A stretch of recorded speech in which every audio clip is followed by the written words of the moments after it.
안녕하세요. 실질적인 블로그 정보를 알려드리는 감성인간입니다. 많은 분들이 블로그를 하는 이유가 아무래도 블로그 수익화 때문일 텐데요. 블로그 수익화에는 여러 가지 방법이 있지만 가장 만만하고 쉽고 흔한 방법이 협찬 제의를 받아 리뷰 컨텐츠를 올려주는 것입니다. 오늘은 그 협찬 제의를 많이 받는 방법에 대해서 알려드릴 건데요. 제가 알려드리는 방법은 직접 체험단 신청을 해서 당첨되는 방법이 아닌 업체로부터 알아서 제의를 받는 방법에 대해서 알려드리는 것입니다. 자, 그럼 시작해 보도록 하겠습니다. 첫 번째 방법은 역시 높은 1일 방문자 수입니다. 지난 12월 블로그 수익 인증 영상에서도 말씀드린 바 있는데 1일 방문자 수가 높아야 협찬 제의도 많이 받습니다. 광고를 하려는 업체 입장에서 보면 당연한 것인데요. 아무래도 방문자 수가 많아야 마케팅 효과가 크다고 생각을 하겠죠. 유튜브에서 구독자가 많고 조회수가 많이 나와야 광고 제의가 많이 들어가는 것과 마찬가지입니다. 1일 방문자 수가 어느 정도 되어야 협찬 제의를 많이 받는다라고 일률적으로 말할 수는 없지만 그래도 저는 1일 방문자 수가 5천 정도는 넘어야 협찬 제의를 많이 받을 수 있다라고 보는데요.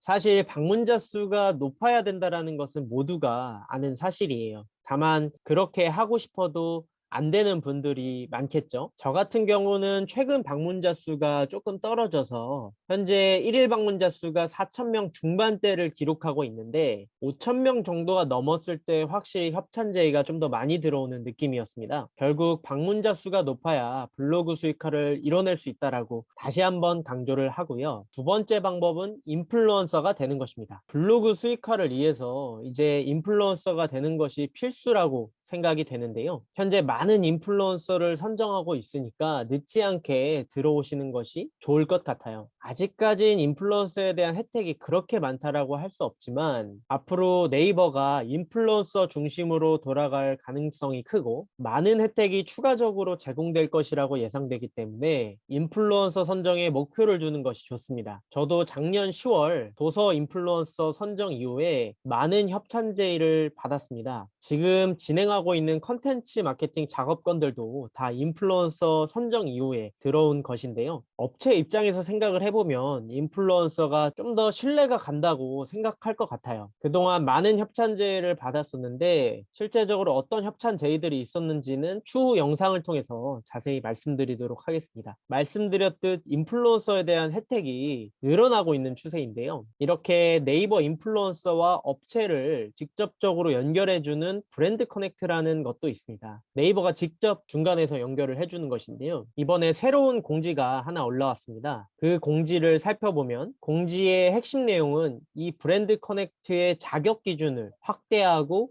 구체화시킨다라는 것인데요. 현재 공개된 자격 기준으로는 여기 보시는 바와 같이 홈 개설 한 달 이상, 팬수 1,000명 이상, 키워드 챌린지 100회 이상을 지금 내걸고 있습니다. 위 조건만 달성하여도 자동으로 협찬 메일이 발송된다라고 하네요. 앞으로 이 규모는 점차 확대될 계획이라고 합니다. 인플루언서 입장에선 분명히 희소식인데 얼마나 매력적인 협찬 제의가 들어올 것인지는 앞으로 지켜봐야 할 것 같습니다. 이 공지 링크는 하단 유튜브 설명창에 제가 띄워드리도록 하겠습니다. 세 번째 방법은 컨텐츠 소재입니다. 제품 협찬을 많이 받으려면 당연히 제품 리뷰를 많이 써야 합니다. 또 상업성이 큰 분야의 컨텐츠를 다뤄야 하고요. 업체 입장에서 보면 그것도 당연합니다. 당연히 제품 리뷰를 많이 쓰는 블로그에 협찬 제의를 넣어주고 싶겠죠. 즉 뷰티 제품을 많이 받고 싶으면 뷰티 관련된 리뷰를 이미 많이 진행하고 있어야 합니다. 저 같은 경우는 책 블로그이다 보니까 서평 제의만 잔뜩 들어오는데요. 일주일에 3, 4건 이상 들어올 정도로 자주 들어오는 편입니다. 하지만 이 책 분야가 상업성이 크지 않다 보니까 무상 지원 형태가 많고 책의 메리트 또한 떨어지는 경우가 많습니다. 그래서 저는 서평 제의에 잘 응하지 않는 편인데요. 상업성이 큰 분야라면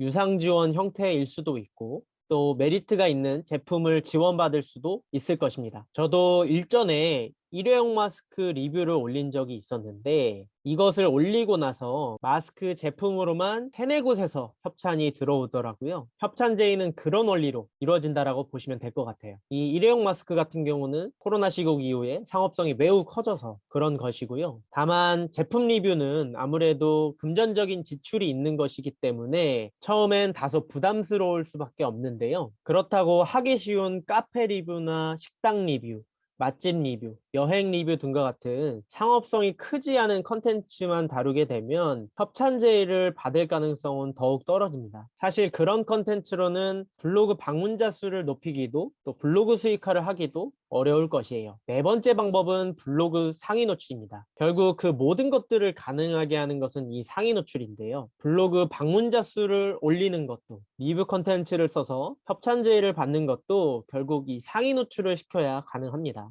업체가 어떻게 내 블로그를 찾아서 협찬 제의를 넣어주는 것일까요? 다른 기준이 있는 게 아니라 당연히 그들도 상위 노출된 게시물을 보고 협찬 제의를 넣어주는 것입니다. 예를 들어 마스크 리뷰라고 하면 이런 키워드로 상위 노출 시켰을 때 이 상위 노출된 블로그 위주로 협찬 제의를 넣게 되는 것입니다. 우리 제품도 좀 소개해 달라는 방식으로 말이죠. 결국 상위 노출이 가장 중요하다라는 것이고요. 블로그 수익화든 블로그 마케팅이든 블로그 운영에 있어서 이 상위 노출을 빼놓고 이야기할 수 있는 건 없습니다. 그렇다면 이 상위 노출이 무엇인지, 도대체 상위 노출을 시키려면 어떻게 해야 하는지 궁금하신 분이 많을 것 같은데요. 지금 현재 감성인간 블로그 대학교에서 무료 상위 노출 코칭 서비스를 진행하고 있습니다. 등업 없이 가입만 하셔도 바로 참여하실 수 있는데요. 상위 노출 기술을 전수받고 싶으신 분들은 한번 참여해 보시고요. 또 콘텐츠 내용까지 피드백을 드리고 키워드 선정과 포스팅 제목 구성을 대행해 드리는 서비스를 현재 운영하고 있습니다. 이 서비스도 필요하신 분들은 하단 유튜브 설명창에서 링크를 확인하시고요. 그 외에도 무료 강의라든지 무료 상담, 무료 콘텐츠 등